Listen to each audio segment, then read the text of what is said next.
that exists there, and the way that you would have us to come to know you.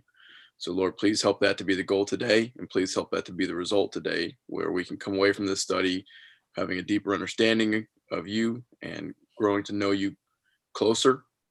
And Lord, I'm thankful for the opportunity, and I'm thankful for everybody on this call right now who wants to make that a priority. And so please help us to be a profitable study for our relationship with you in righteousness and in love. In your son's name, amen.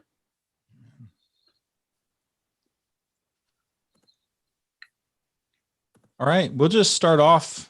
We'll look at the first 9 verses, and I guess the first 9.5, like 9 anyway. There's a paragraph break there in the middle of verse 9. We'll look at that first paragraph. So, what are some things, like just at the face of it, that you guys notice with this guy who's not able to walk, and then Jesus shows up and heals him? What are some things that are interesting to you?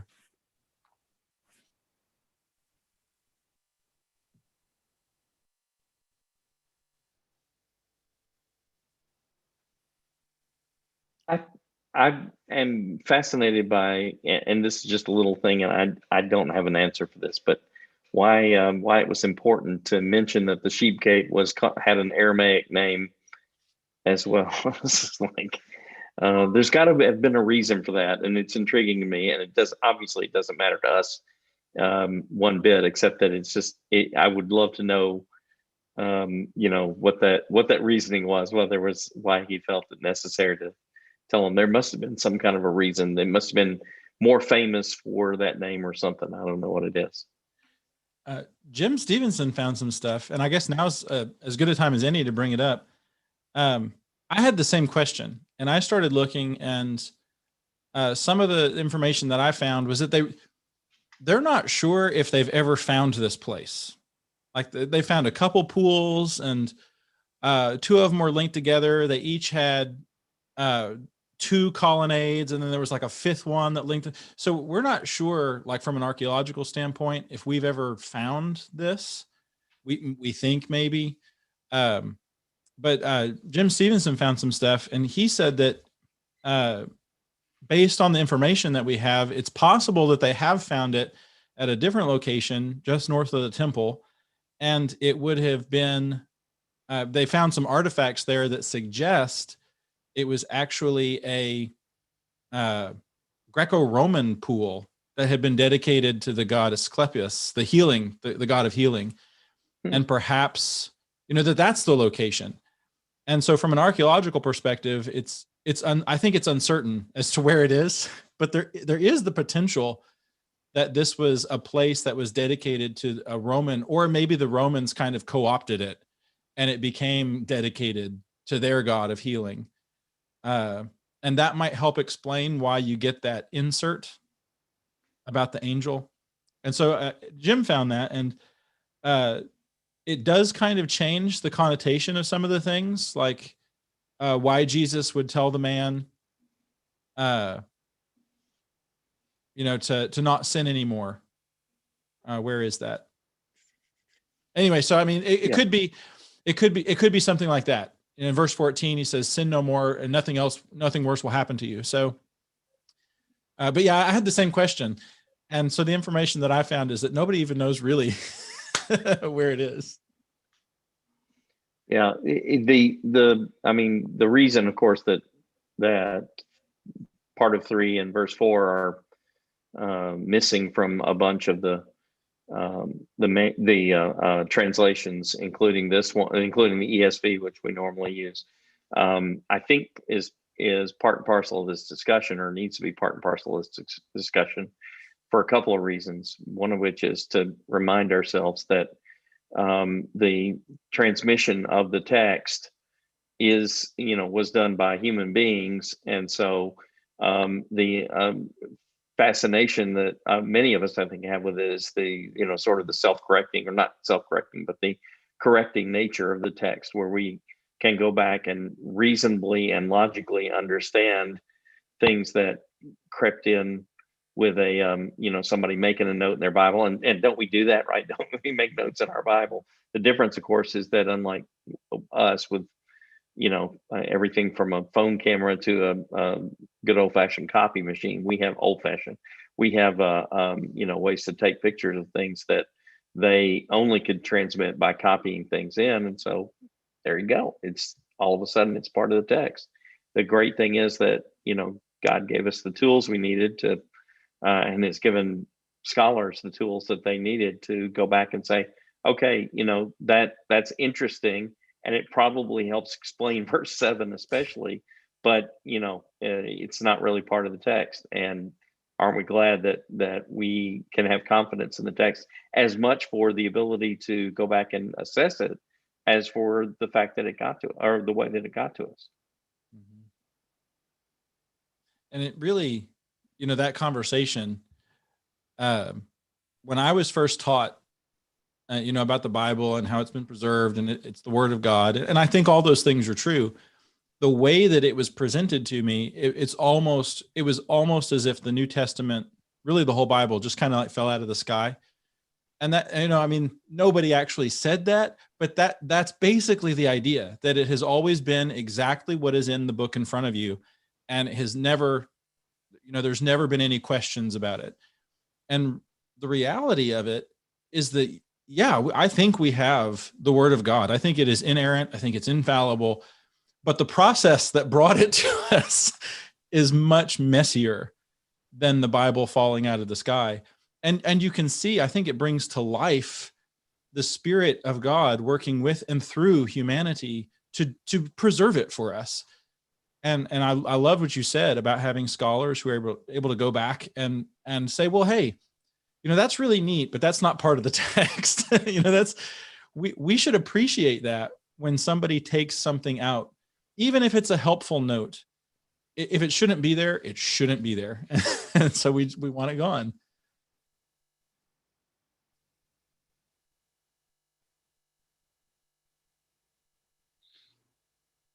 This may not really be pertaining to this specifically, but I was looking over that in the very first one, verse 1, it says the Feast of the Jews, and it doesn't specifically say which one.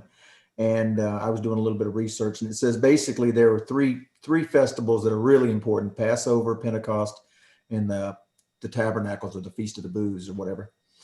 And every time you study the Bible, you should get something that you've never grasped before. And I even at my age, there's a lot of stuff I'm still grasping. But one of the things I came across was, and I've always wondered about this, some of these feasts you have an obligation to be there. I've always wondered, and nobody ever explained to me, if everybody had to go to Passover, there's nobody left to tend crops. There's nobody left to feed the animals. There's nobody left to guard the borders. I read something that said only people that lived within the 15 to 20 mile vicinity of Jerusalem had an obligation to be there at these, which would make sense. How else would everybody it's like everybody, if everybody had to go to Washington, D.C. on July the 4th, we couldn't all get there. And what would happen to the rest of the country? I read that, and it made more sense to me than almost anything. That I was like, okay, if I get nothing else out of this, that at least answered a question that's always been bothering me. The obligation would have been, the closer you were, the more you obligated you were to be there. So I don't know if that has any relevance or not, but just thought that was interesting.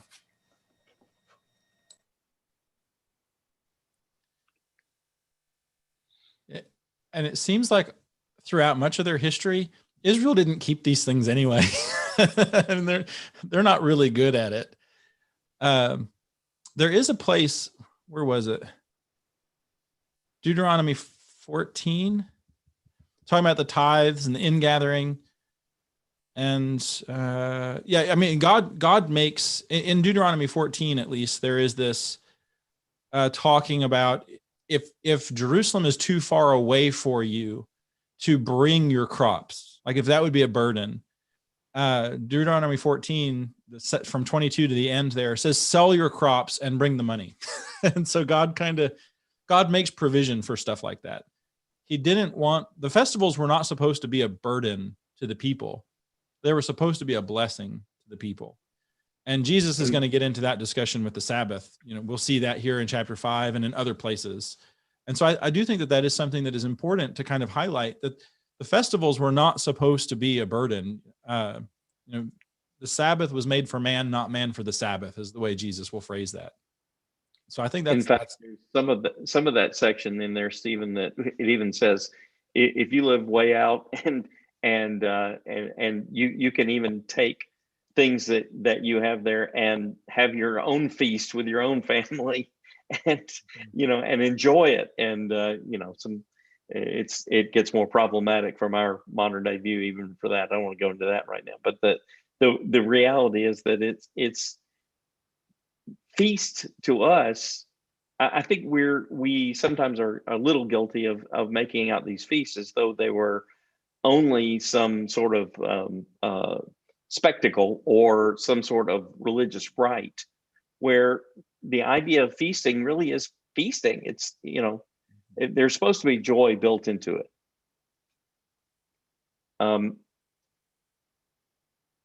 So Jim said that you always, in these feasts, you always went up to Jerusalem, not only because of the physical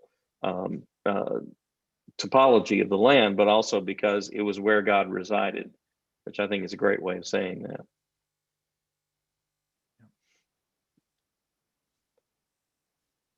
One of the things that stands out to me on these verses is you've got this massive group of sick people staring at the water, waiting for it to move, hoping they can get healed, when God himself is walking by and they're not looking. And so they're completely misguided as to what they're looking at. And if the Jewish leadership had been doing their job, they would have been looking out for the Messiah and the coming Christ, but they weren't. It is interesting that the assumption, of course, is that people, Steve, did believe that this stirring of the waters, however it happened, the angel theory as produced by that note in some translations, if in fact they dealt with it, the part of the man's complaint is that there's nobody here to help me in. That there really was a limited amount of compassion, or there was compassion only for your people and not for people that didn't have somebody around them. And so here you have Jesus right there talking to this man in particular about do you want to be healed? And the man almost says, yeah, it's obvious, but it's never going to happen because there's nobody to get me, and somebody always manages to run somebody into the water before me. Jim said it's interesting that Jesus sought out this man, that unlike Nicodemus, who came to him, the government official, here you have Jesus again seeking out this man. And this is thematically, of course, the Samaritan woman's the same kind of story that in John, that people are sought out, or they seek out Jesus. And it's interesting to see who Jesus sought out, and that's who this man is. So I thought that was good from Jim. It makes you wonder, since he picked out a man who'd been an invalid for 38 years, that there was something about that particular man that either he had been at the pool days and years waiting to be healed, and he knew that he could pick this person out and it wouldn't be any doubt that this man had been an invalid for years and was well known amongst that group, as opposed to maybe somebody that was not well known, somebody new to the city or whatever. It makes me wonder twofold if he picked out the man who'd been suffering the longest, or at least was most well known in the area and had been there, because he says to him, it says he'd already been there a long time. Now, had he already been there at that day a long time, or he'd been at this pool for years, long time?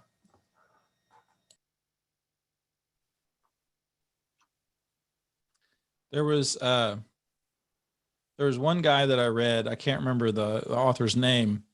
Ultimately, his point, I think, was really good.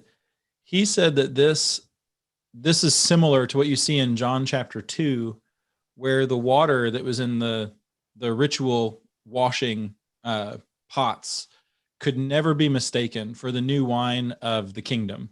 So he said, you had those old rituals that would make you clean externally, but the new wine of the kingdom, it's different. It's better. he said here the contrast was between this superstitious religion of getting down into the water fast versus the Son of God. That superstition couldn't heal this man, but Jesus could. And so the two are never, you would never mistake the two. And in doing that, before we started, we mentioned that this seems to be pretty straightforward to me. And sometimes you'll read things where people try to get stuff out of it, and it could be there, it could not be, I don't know. For the 38 years, for example, in Deuteronomy chapter 2, is it verse 14? Got that? I think it's verse 14. It talks about Israel wandering for 38 years in the wilderness. And here this guy is 38 years sitting at this pool. And it was a waste of time of Israel wandering in the wilderness. And here this man using the superstitious religion, it was a waste of his time. I think that's probably a stretch. There's a chance that it could be, but I think it's a stretch. It just happens to be 38. The same writer said that the five colonnades stood for the 5 books of Moses. Sometimes things are just coincidentally the same. and that's okay. But I think you're right. The fact that this guy has been there for so long, and then Jesus shows up, and the text makes it seem like it's just instantaneous. Jesus meets the guy. Hey, do you want to walk? And he says, well, of course. Okay, then walk. And he does. It's amazing. And nothing that anybody in the past had ever seen would ever compare to what Jesus just did. And I think we're supposed to note that.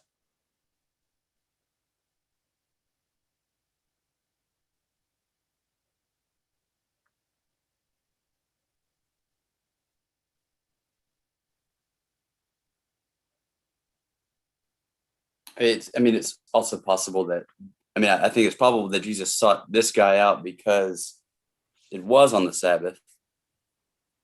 And he probably assumed that the Jews that would see him walking with his bed would, instead of saying, whoa, what happened to you? You got healed. They said, hey, now you're doing work on the Sabbath. Tisk tisk. So I think perhaps probably Jesus had the foresight that they would reject him in that way from the outset, because they are more concerned about their own addendums to God's law than they are about who the Messiah is and that he's here and what he's doing. Yeah, and what you just said, I think strikes at the heart of what legalism really is. Sometimes people mistakenly say that, well, wanting to do what God said is legalism. And I've heard people respond in the past, well, God is legalistic. Jesus did these. That's not what legalism is at all. Legalism is not the desire to be obedient. That's called faith. And so legalism is this idea that you can somehow earn, right? You become good enough that your identity is in the things you do rather than your identity being in the one who redeems you. And the danger of loving the text, we might think, oh, well, there's nothing wrong with that. The danger in loving the text is that we begin to read things into it that aren't there. Like the statement, it's not lawful for you to take up your bed. The law doesn't say that. Nowhere does the law ever say that. That's something that they read into the law. Before we do that, I think that's a good transition, Craig. But before we get there, does anybody have anything from the first section? Jim had just said that he thought it was interesting that you look at the man and he never really answers Jesus' question about, do you want to be healed? He just tells him why it's not going to happen. And that really brings out this human quality, this sense of desperation that the man felt in that of course I want to be healed, but it's not going to happen because this happens every time. And who knows how many every times there had been. You can kind of feel the pain there, where sometimes he gets close, but never there. And he's relying on human interaction or compassion of other humans for his own healing, where in Jesus you rely on nobody but God. And it's interesting in that sense that in terms of just the compassion of Jesus, it comes back to this: all Jews were supposed to treat each other like family.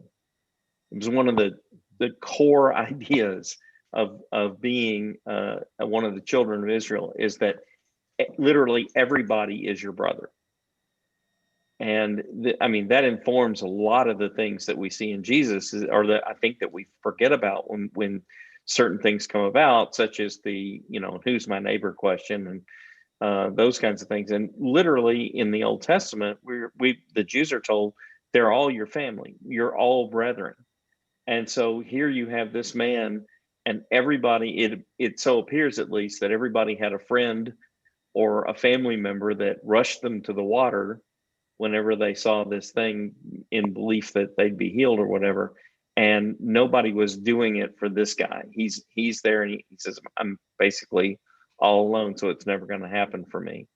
And that's part of the subtext of all of this, I think, is that there is one person who is unrecognizable to most, who is going to heal this man. And the rest of them were all looking out for their buddies. I also think that we were talking about this name of this pool being called Bethesda, and even though it doesn't say it in the text, my notes say it's supposed to be referred to as the house of mercy. And I think what Craig was referring to here, in the place of the house of mercy, nobody's showing mercy to all these invalids, which that might be some of the irony of why he mentions that name, to show that all these people are there. And if they had been in a small city somewhere where Jesus was known, people flocked from miles around to find Jesus. Here, Jesus goes into a place that's supposedly the house of mercy, and he has to find somebody, which is quite a bit of irony in that.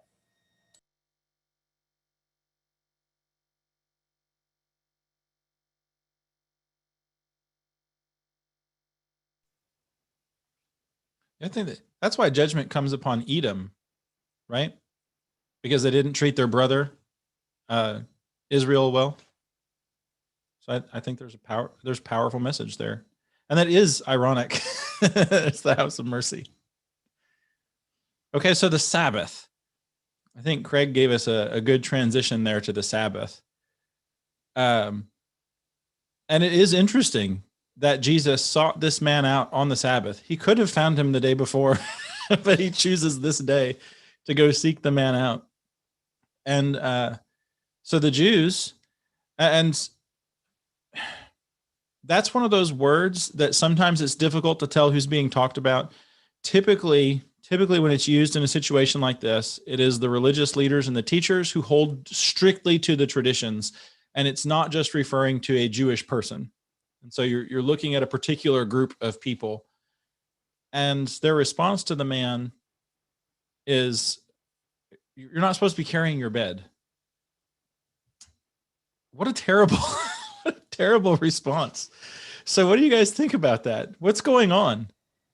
Can I jump in here and say this is my Karen moment? No offense to the two guys here that are married to a Karen, but you've got the Karen moment is obviously a person who goes to a walking trail, finds somebody who's walking alone without a mask on a trail out in the woods, and complains that they're on the trail and they're walking without a mask. These Jewish leaders seem to be patrolling the streets looking for people violating the law, when in essence, if they're patrolling the streets, they're working. They're not just resting at home.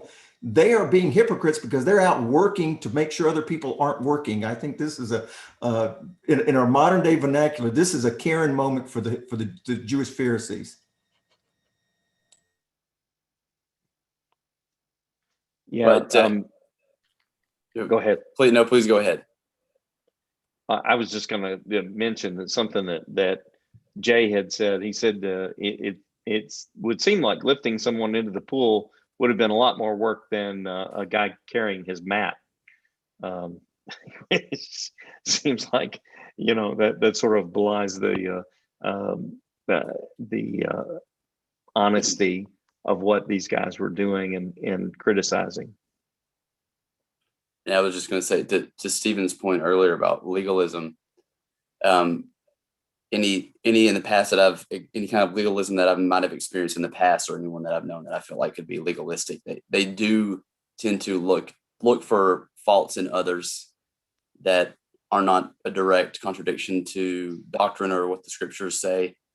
That's kind of what these guys are doing here very much, or they're looking for something wrong that someone else is doing that may not actually be wrong, but they're focusing on the potential error or the perceived error of someone else instead of like the grace of God or the mercy of God, kind of like what we're talking about here.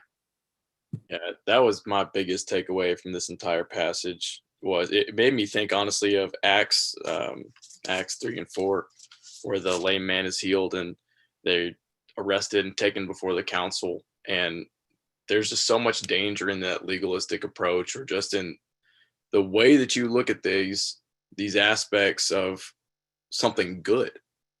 Because the Pharisees could have easily said, wow, a miracle. Or like if they were looking for the Savior, like Stephen mentioned earlier, that would have clearly stood out to them, but they took something incredible that they should have been doing, they should have been searching for.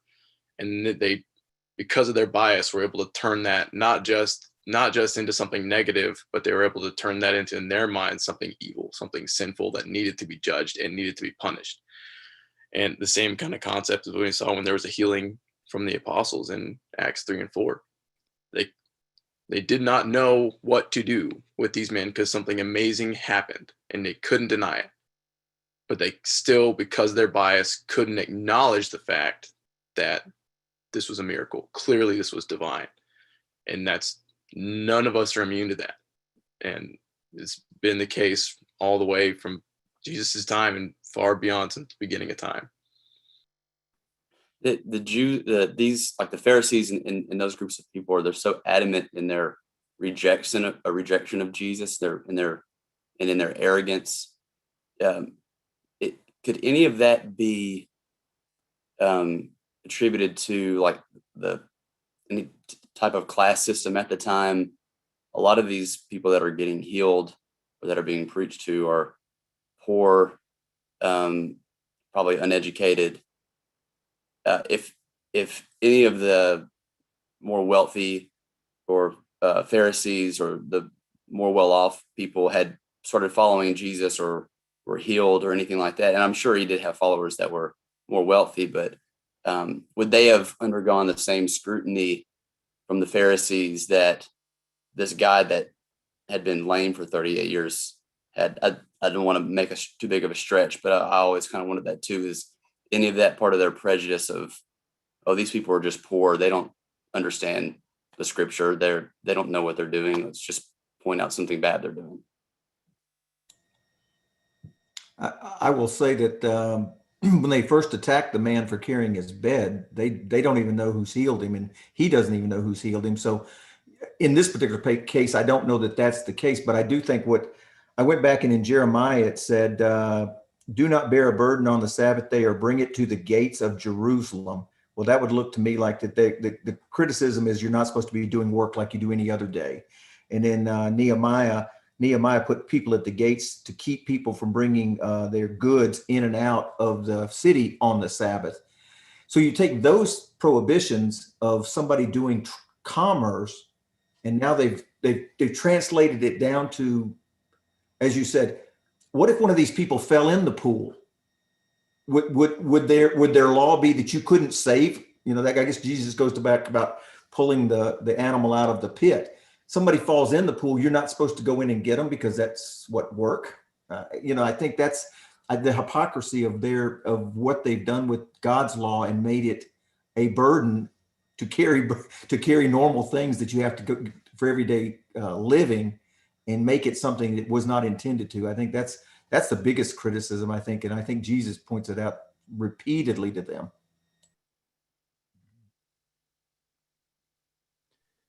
Part of it, to talk about maybe like the different classes that would have existed, there does seem to be some arrogance on the part of the Pharisees or people like the wealthy. When we get to John chapter 10, this will be part of the conversation there with the man who is blind. I think the retort is, you were born in sin, but you're going to teach us. And so it's if you were born into a wealthy family, it was because God loved you. And if you were born into a poor family or you became poor, it's because God didn't love you. And so there is some of that interplay going on.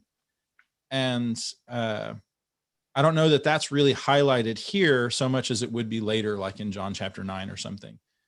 Yeah, I'm not sure it's so much of an economic or, that kind of class as it is a sort of religious classism, that where literally, like Wally pointed out, he had a quote from William Barclay where Barclay said that the rabbis of Jesus' day solemnly argued that a man was sinning if he carried a needle in his robe on the Sabbath. They even argued as to whether he could whether he can have artificial teeth or an artificial leg on the Sabbath, whether he can actually wear those. So, that's the kind of thing. And of course, we laugh a little bit, but we probably shouldn't that much, because, literally what these arguments devolve into pretty quickly is somebody saying, are you on my side or not? And that seems to have been a constant thing with the Pharisees. It's like, choose a side, and if you're not with us, you are absolutely 100% against us, or just you're just wrong. And so here that their big problem with him taking up his bed is significant, because, and his response is even more significant, I think, in some ways. It's like, the man who healed me told me to walk, or told me to take up my bed and walk. So I did that. And sometimes we are, maybe we overcomplicate things. Here, a man heals him from his lifelong, or, practically all his adulthood, at least, however long, illness. And of course, he's going to do what that guy says to do next. That's normal. And here we are in our lives, and, and we're in the kind of the same boat. Somebody has literally taken away our sin. Don't you want to do what that guy says? And so in some ways, it's really straightforward, but sometimes we, overcomplicate it. Certainly the Pharisees had overcomplicated it. And we're in danger of doing the same thing. I'm not saying that we are right now. The danger is still present for us to fall into the same thing. I mean, the Sabbath is serious. In Numbers 15, there's a guy picking up sticks and he gets put to death. The Sabbath is serious. And so their concern for keeping the Sabbath, it's rooted in Scripture. But the way that they go about applying what is in the Scripture misses the point. And I think that is the danger that we have to watch out for today, is searching to live a life that is rooted in the Scriptures. We have to be careful that we don't start making applications the same thing as interpretations. If it violated your conscience to carry a needle in your robe, then don't do it. But making that the rule for everybody and saying that is clearly work, I don't know that you can do that. That's where it passes into legalism, when you start making your own rules and seeking to be justified by your own rules. And that's the danger, I think. Does that make sense?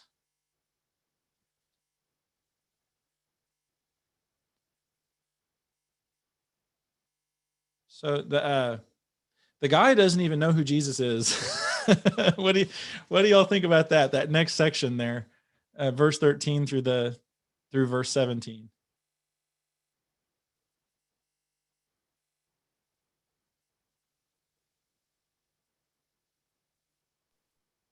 Have you ever been in a situation like something amazing happens and you're like, I don't even know their name? It is just a unique story about how he goes away and then he finds him again in the temple, and he's like, hey, you're doing all right. Look at you. Like, look at you go, man. Jay had asked the question, and I think it's an interesting one, if this is the only time that, one, Jesus sought out somebody for healing, but also kind of sought him out again just to almost to check up on him and see how he was doing. I'm unaware off the top of my head if that ever happens in any other instances, but it does make the story a lot more interesting to see the follow up. I kind of, to me, it's like there are a lot of people there, and Jesus heals him, but then it says he doesn't know who healed him because Jesus had withdrawn immediately because there was a crowd in place. So maybe the guy had seen him and then believed, and Jesus had healed him, and then Jesus just kind of like disappears into the crowd, knowing he's going to come back and talk to him again. To me, it's almost like you're setting into motion, like we mentioned earlier, him being confronted by the Pharisees who accused him of carrying his bed, and then Jesus sees him again afterwards, after all that had taken place, to talk to him. But that's just kind of how I read it. I'm just not sure though. Yeah, I think there's a lot of merit to that. I think too that we see Jesus, he's the central character literally of our lives, of our story. He is the central character. So it's natural for us to assume that everybody would have known him, right? It's like when somebody says they're from Santa Fe and you say, oh, you know so-and-so, I know them from Santa Fe. It's like, yeah, well, there's a million people here. Whatever. It's like, no. But, Jesus in this day is not as famous, obviously, as he will be here. And at this time, he's not that necessarily all that famous at all, only in certain areas where things have been happening fast, especially up in Galilee. But down here, I mean, he's just not that famous. So it may well be that, this guy really didn't know who Jesus was. He just knew that something special had happened because, and it's interesting, he just keeps referring to him as the man who healed me said, do this. That's all he knows. He's the man who healed him. I think sometimes we see this, even here in this, we see Jesus' compassion. This story kind of took me back to the encounter with the adulterous woman where everybody leaves and Jesus says, neither do I condemn you. But then he says, go and sin no more. Here he goes and he finds the man and he says, I'm glad to see you're doing well physically, but also he says, sin no more. And he said, because, something, I said, that nothing worse may happen to you. And I'm thinking the man, 38 years, like, what could be worse than being an invalid for 38 years? And I think Jesus's thought was an eternity in agony would be worse than 38 years in agony. A physical agony, an eternity in agony has got to be worse than that. So sin no more. And I think we get accused of legalism, but that sinning no more is an important part of Jesus's message. It's really more important than the healings and the miracles, which are to prove what his message of sin no more, how important that is. That's an important distinction to make, I think, because you could kind of read that like, go and sin no more, let something worse happen to you. Oh, like, so if I do sin, then I'm going to be punished on earth with ailments and disabilities and bad luck because I have sinned, and that's just not accurate at all. So I think that's a really excellent point to make, because that is ultimately what Jesus is referring to. Yeah, Craig, and people do or have over the years read that, I think, just that way, that, oh, look, he's saying that, that it must obviously mean that his sin brought him this first ailment, and Jesus is saying, okay, stop it, or it's going to come back, or something like that, or it's going to get worse. You're exactly right. He's saying, you think this disability is bad that I fixed? You need to understand what is really important. Don't sin, because there is something lots worse than this. You're exactly right. I think it's also important to note where that interaction takes place. It says that Jesus found him in the temple. This man would not have been allowed to go to the temple for 38 years because people with infirmities like that weren't allowed. And so when he finds him there, it's important that this man has been made whole physically, but it also has enabled him to go into the temple, which is kind of important to the setting of telling him to sin no more.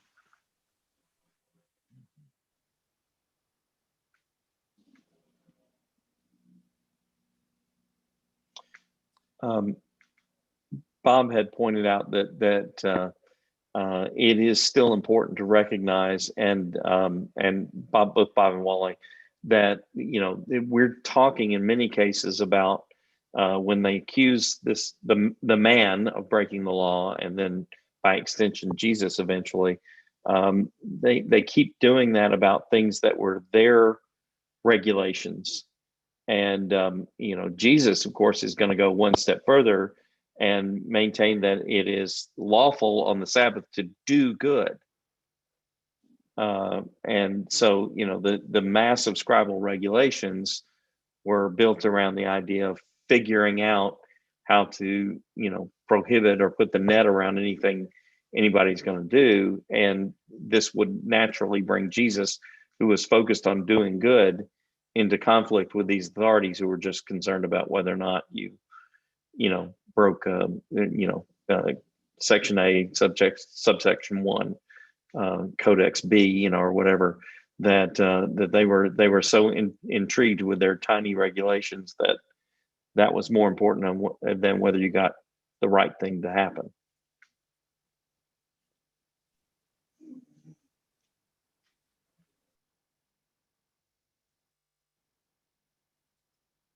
So why do you guys think verse 15 says the man went away and told the Jews that it was Jesus who healed him? Why did he do that? That's always been puzzling to me. Yeah. I don't know. I read one commentary, Stephen, that it said that if they had the opportunity to come back and accuse him of a crime, and with their law, carrying a burden unlawfully, if they went back to the man with the sticks, this man may be at jeopardy of being punished for carrying that burden. And if he can explain who encouraged him to do it, he's shifting blame away from himself. I didn't do it of my own accord. This man, Jesus, is the one that made me do it. If there's a problem, you need to direct it to him and not me.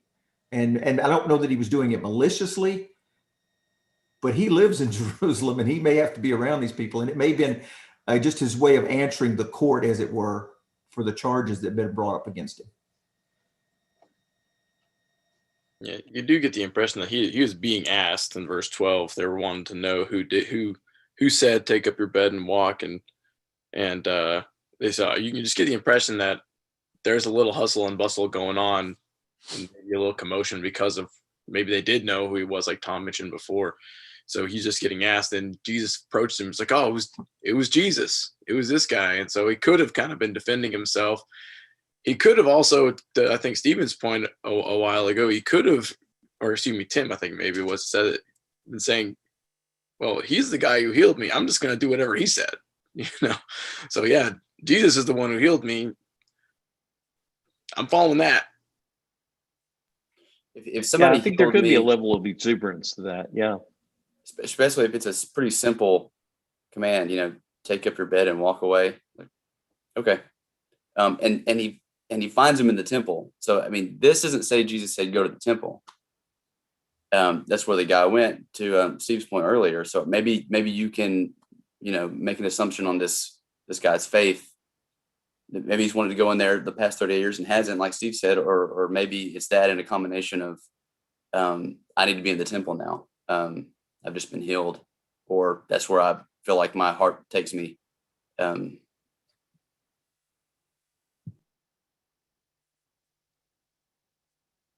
Yeah, that's my struggle. Is I don't know whether to read verse 15 charitably or not. He's so excited that he's been healed. Hey, it was Jesus you wanted to know. Look, here he is. Or, well, hey, don't come after me. It was Jesus. It's what's going on? It could be either. And I try. I don't always succeed. I try to read the text charitably. And so I like to see him as so excited that he just can't keep it in. But we also have a little bit of a view, and again, this is colored by our looking back. I'm not sure how much the rest of the Jews even saw the Pharisees as the jackbooted thugs that sometimes we see them as.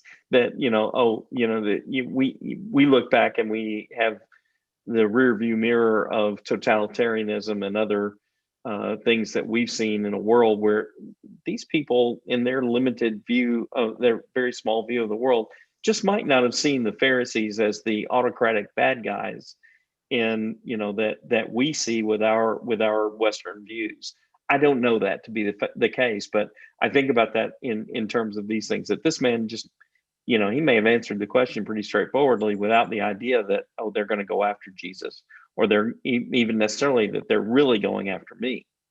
I'm not sure that necessarily that he would have been under threat or felt himself under a real threat with what they were saying to him.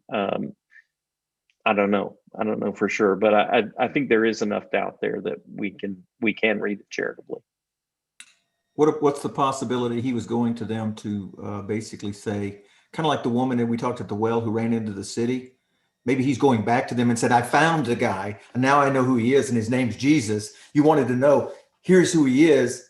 And then you could read that in charitably, like he's imparting good information. They're like, and they're receiving it with, oh, it's that Jesus guy. And as Tim just mentioned, there was no evil intent on his part. And maybe it's too early for this, but they could have been already on to Jesus and were maybe spying on him in some way, scouting him out.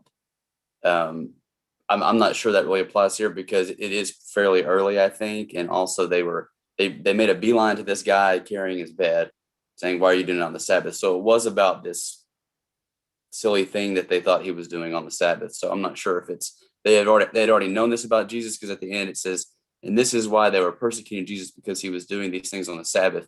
This could just be one of the first examples in a long line of examples that they actually came across Jesus doing these things, and eventually they began really persecuting him. Because I think further on down in the book, I think it may mention, and at one particular point, it angered them so much that they really sought to destroy Jesus. I think so. Maybe there's just like an accumulation of degrees of how they're persecuting him, and this is like one of the first ones, maybe.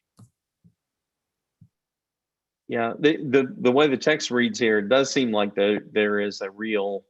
This is some kind of an inflection point. Jim had said, "Is this the event where the Jewish leaders start to really come after Jesus?"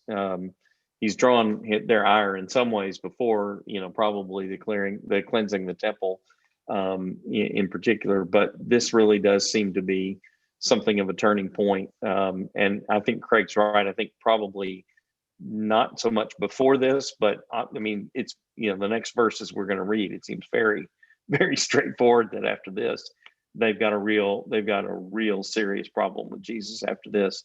And as we're about to read, not only because he was, in their minds, breaking the Sabbath.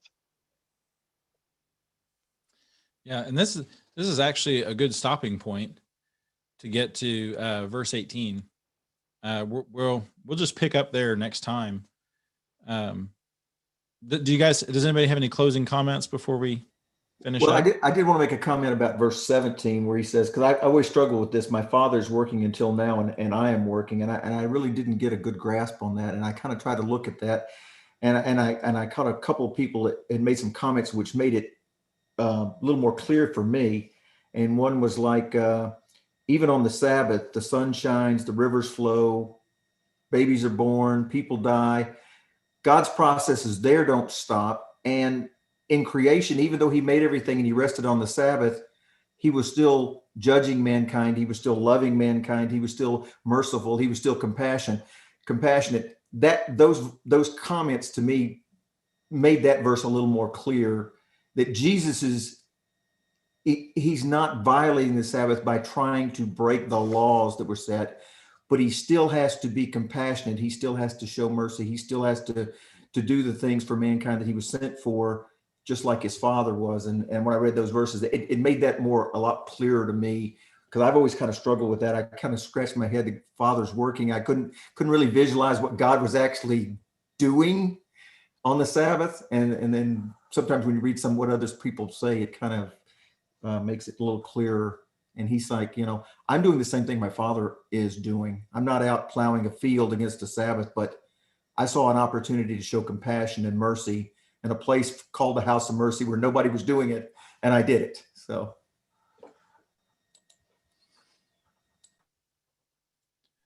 Tom, do you want to close us with prayer, and if there's any announcements that need to be made? No, the only thing, the